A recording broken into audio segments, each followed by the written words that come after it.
Hello everyone! I will teach my son how to make a coffee. So come here, Kuya. All you have to do is press this side in here. You see this hole here? Press that and open. Then get this and put that there. Only one. Only one. Oh, it's a lot. I know. Oh, it takes too long. Okay. Put it here. Then What's pour this? 2 cups of this coffee. Sige. Pour 2 cups. It should be... Oh! Pour 2 cups. Like this. 1 and 2. So, since you spill, you have to put it back. So it's 2. So put the lid. Put the lid. Then after that, you have to press it, put it back.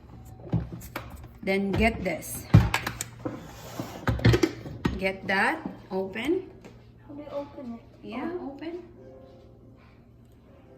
So you don't know how to open. Okay.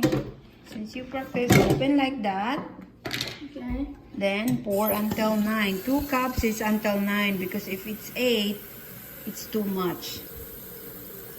So you have to 9. You should make sure it's 9 There. or more than that. Okay, that's it. Oops, pour some. That's it. Put it there. Then you see this hole here. No, don't put it there. Just get this lid Put it back. and pour it here. You see a hole in there? Oh, pour it there like this. Over here? Yeah, you see this? That. Yeah, just pour like that.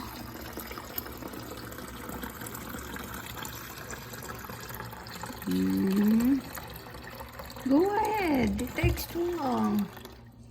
There. And then you have to return it here. And close this. Close. Make sure it click. Click. Like that? That's it. And you have to plug it in. Careful.